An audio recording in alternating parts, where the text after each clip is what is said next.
ఇవాళ నేను నా మార్నింగ్ రొటీన్ షేర్ చేసుకోబోతున్నా. క్లైమేట్ చూసారా ఎంత ప్రశాంతంగా ఉందో కదా! ఇందుకోసమైనా నేను పొద్దున్నే లేవాలి అనుకుంటాననమాట. జస్ట్ అలా ఒక 5 మినిట్స్ ఉన్నానో లేదో లోపల నుంచి ఏడుపులు వినిపిస్తూ ఉన్నాయి. ఏంటా అని చూస్తే మా చిన్నోడు లేచేశాడనమాట. నేను పక్కన లేకపోతే జస్ట్ వాడు ఒక 5 మినిట్స్ 10 మినిట్స్ అంతే అండి, వెంటనే లేచేస్తాడనమాట. దీనికోసమే మా ఆయన నువ్వు లేయకు, వాడిని లేపద్దు, నన్ను లేపకు అని వార్నింగ్స్ ఇస్తూ ఉంటాడు. సరే ఇవాళ ట్రై చేద్దామంటే వాడు లేచేశాడు నిజంగానే. ఇంకా పాలు ఇచ్చేసాను, పాలు ఇస్తూనే వాడు మళ్ళీ నిద్రపోయాడు. ఇంకా మంచి పని అయిందిలే అని చెప్పేసి కిచెన్లో పనులు చేస్తే మళ్ళీ లేస్తాడేమో అని ఫస్ట్ వెళ్ళి వాష్రూమ్స్ క్లీన్ చేసేసి ఇంకా స్నానం కూడా చేశానమాట. హెడ్ బాత్ చేసేసుకున్నాను. చాలా రిలీఫ్గా ప్రశాంతంగా అని అనిపించింది. ఇంక ఇప్పటికీ 6:40 అయింది. వాళ్ళు ఎలాగో లేచే టైం అయింది కదా అని చెప్పేసి కిచెన్లోకి వచ్చేసా. నేనేమో నైట్ అసలు కిచెన్ క్లీన్ చేసుకోలేదన్నమాట. మా ఆయన వచ్చేసరికి 9:30 అయిపోయింది. మేము తినేసరికి 10:30 అలా కంప్లీట్ అయింది. ఇంక ఇప్పుడు వచ్చేసి క్లీన్ చేసేసుకొని మళ్ళీ టిఫిన్ స్టార్ట్ చేద్దామని మొత్తం అన్నీ సర్దేసి చెత్త అంతా కలెక్ట్ చేసుకుంటూ ఉన్నాను. మీతో ఒక విషయం డిస్కస్ చేయాలి అనుకుంటున్నానండి. ఏంటంటే ఈ పొద్దున్నే లేవాలి అనే కాన్సెప్ట్ గురించి. మన సాంప్రదాయం ప్రకారం ఏంటి, ఆడవాళ్ళు పొద్దున్నే లేచి ఇల్లంతా క్లీన్ చేసేసుకొని వాళ్ళు స్నానం చేసి పూజ చేసి తర్వాతనే వంట స్టార్ట్ చేయాలి అని చెప్పేసి. ఇంతకుముందు కాలంలో వేరు, మనం ఉన్న ప్రజెంట్ సిచ్యువేషన్ వేరు. ఎగ్జాంపుల్ మమ్మల్ని తీసుకోండి. మా ఆయన ఏమో ఒక్కోసారి 9:30 అవుతుంది, ఒక్కోసారి 10:30 కూడా అవుతుంది అనమాట ఇంటికి వచ్చేసరికి. మేము తినేసరికి 10:30, ఒకవేళ నిన్న 9:30కి వచ్చాడనుకో 10:30 అయ్యిందండి. తిన్న వెంటనే పడుకుంటామా లేదు కదా, అది ఇది అని మాట్లాడుకొని అట్లా నిద్ర పట్టేసరికి కనీసం 12 అన్న అవుతుంది. 12 అవుతుందా పడుకోవడానికి. వెంటనే మళ్ళీ నువ్వు 5కే లేవాలంటే ఆ నిద్ర సరిపోదు. అలా కొంచెం అరనిద్రలు లేచారనుకోండి ఆ డే అంతా చాలా డిస్టర్బ్డ్గా ఉంటుంది. చిరాకు, కోపం అన్నీ వస్తుంటాయి అన్నమాట. మనకి ఒక మనిషికి ఏజ్ని బట్టి ఒక స్లీపింగ్ టైం ఉంటుందండి. ఇప్పుడు మనం ఉన్న ఏజ్లో కనీసం 7-8 అవర్స్ అన్నా మంచిగా నిద్రపోవాలి. అప్పుడే మనం హెల్తీగా ఉంటాము. తిండి ఎంత ముఖ్యమో మనం ఆరోగ్యంగా ఉండడానికి నిద్ర కూడా చాలా అవసరమని నేను అనుకుంటానండి. ఇప్పుడు ఇంకొక విషయం ఏంటంటే, ఇప్పుడు మా అత్తమ్మ మా మామయ్య ఉన్నారనుకోండి. మా మామయ్య షిఫ్ట్లు ఉంటాయి. ఒకవేళ ఏ షిఫ్ట్ బి షిఫ్ట్ అన్న ఉన్నప్పుడు వాళ్ళ స్లీపింగ్ టైమ్స్ చేంజ్ అవుతాయి అనుకోండి. 8 వాళ్ళు నార్మల్గా అయితే తినేది 7:30కి అంతా తినేస్తారు. 8-8:30కి అంతా పడుకొనేస్తారనమాట. మార్నింగే వచ్చేసి 3:30-4కి అంతా లేచేస్తారు. ఇంకా వాళ్ళు ఆ టైం నుంచి లేచేకల్లా మా అత్తమ్మకి 6కి ఆ టైంకి పనులన్నీ కంప్లీట్ అయిపోయి ఉంటాయి. అప్పుడు లేస్తాం అనమాట. సో అలా ఉంటుంది సిచ్యువేషన్. ఇప్పుడు ఒక 4 ఫ్యామిలీలు ఉన్నాయి అనుకోండి.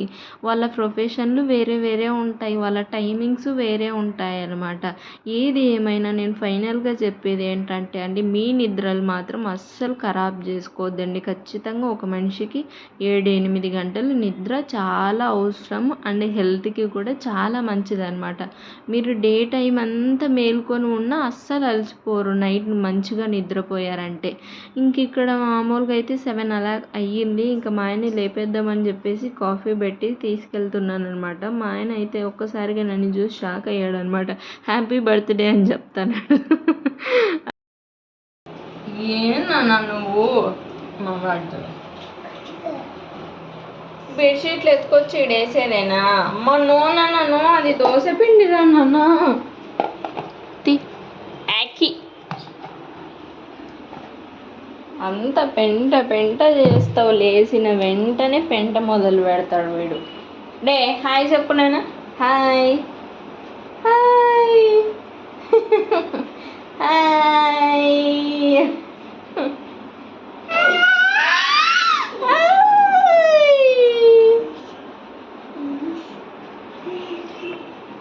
నువ్వు వ్లాగ్ చెయ్యద్దులే. బాయ్ బాయ్ అను. Bye bye bye bye.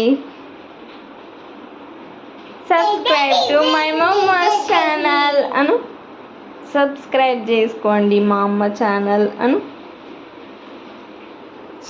ఇంకా ఇవాళ టిఫిన్ వచ్చేసి మాది దోస అనమాట. రెడ్ చట్నీ చేద్దునా అంటే వద్దు పొద్దున్నే అంత కారం వద్దు అని చెప్పేసాడు. ఇంకా సరే పుట్నాల పొడి అన్నా చేద్దామని చెప్పేసి పొడి కొట్టుకుంటున్నాను. దీన్నైతేను ఇంకేదైనా ఫ్రైలలోకి అన్నిట్లోకి వాడుకోవచ్చు కదా అని కొన్ని పప్పులు, ఉప్పు, అలాగే వెల్లుల్లి, కారం వేసుకొని మిక్సీ పెట్టేసుకున్నాను. ఇంకా ఎగ్ దోస పైన కూడా అలా చల్లుకుంటే బాగుంటుందన్నమాట. లేకుంటే ప్లెయిన్ దోస పైన నెయ్యితో వేసి గాల్చి పొడి వేసుకున్న చాలా టేస్టీగా ఉంటుందన్నమాట. మీరు ఈ పొడిని ఇంకా వేరే రకంగా ఏమైనా చేస్తారా, ఎక్స్ట్రా ఏమైనా యాడ్ చేస్తారని నాతో కామెంట్స్లో షేర్ చేసుకోండి. ఇంకొక సైడ్ ఏమో అప్పుడు కాఫీ పెట్టినప్పుడే పల్లీలు కూడా వేయించుకున్నాను కదా. ఇక్కడ ఒక టిప్ చెప్తాను చూడండి. మనం చాట్లోనో లేకపోతే ఏదైనా ప్లేట్లో వేసుకొని జరిగినప్పుడు ఇండ్లంతా పోతుంది కదా పొట్టు. అలా కాకుండా ఇలా చిల్లులు గరిటెలో తీసుకొని దాంట్లోనే మనం మెదిపేసుకున్నామంటే చక్కగా కిందికి వచ్చేస్తుందన్నమాట పొట్టు. ఇల్లంతా ఏం గలీజ్ కాదు. ఇంకా నీట్గా ఎత్తేసుకోవచ్చు. చూసారా, పొట్టు కూడా మంచిగా వదిలిందనమాట.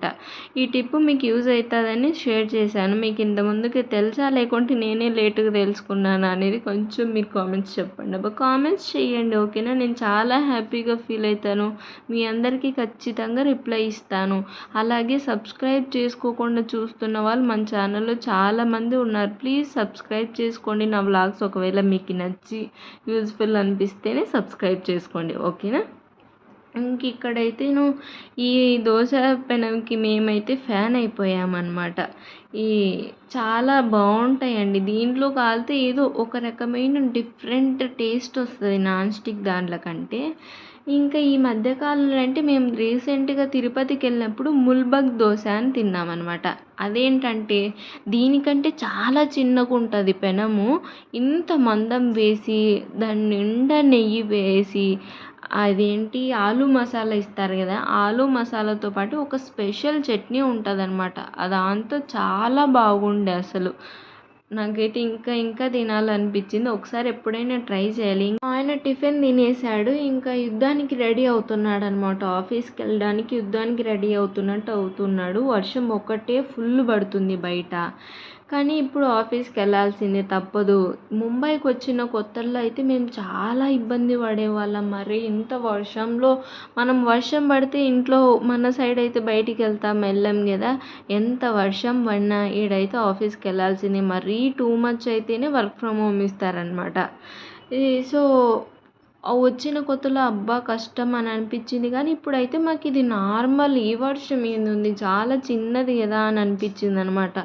అప్పుడే ఏదైనా ప్రాబ్లం అనేది దూరం నుంచి చూస్తే అబ్బా ఇంత పెద్దదా ఎలా అని అనిపిస్తుంది. కానీ ఒక్కసారి అలవాటు పడ్డామంటే అన్నీ నార్మలే అవుతుంది. మనమే ఎక్కువ ఊహించేసుకుంటాం అని అనిపిస్తుంది అనమాట. ఇంకా మా ఆయన రెడీ అయిపోయాడు. ఇప్పుడు బాయ్లు చెప్పేసుకొని వెళ్ళే టైం రాని వచ్చేసింది అనమాట.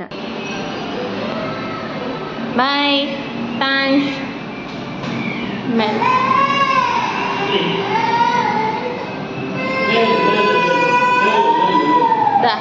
వర్షం పడుతుంది. ఈ వర్షం కారణంగా బిల్డింగ్లో మెయింటెనెన్స్ అస్సలు వదిలేశారండి. దానివల్ల మొత్తం చెత్తగా కింద పాచి పట్టి ఒక్కోసారి ఫాస్ట్గా నడిచామంటే కింద పడిపోతాం అనమాట. అంత చెత్త. ఇంకో చెత్త పనులు చేస్తుంటారు కొంతమంది తెలుసా.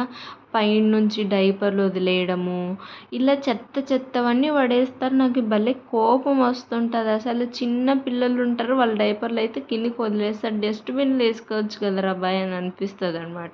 ఇంకేం చేస్తాం, ఏం చేయలేము అట్లాంటి వాళ్ళం. ఇంట్లోకి వచ్చి టిఫిన్ తింటున్నాం. మావాడేమో సీరియస్గా టీవీ చూస్తున్నాడా, వానికి తినిపిస్తూ నేను కూడా తింటూ ఉన్నాను అనమాట. చట్నీ కొంచెం స్పైసీ అనిపించింది. ఇంకా పొద్దున్నే బ్రష్ చేసిన వెంటనే అన్నందుకు ఏమో తెలియదు కానీ కొంచెం స్పైసీగా ఉంది. అంతే అండి. మన వ్లాగ్స్ నచ్చితే కనుక ప్లీజ్ లైక్ చేసి సబ్స్క్రైబ్ చేసుకొని కామెంట్ చేయడం అస్సలు మర్చిపోకండి, ఓకేనా. మళ్ళీ వ్లాగ్లో మళ్ళీ కలుద్దాం. బాయ్.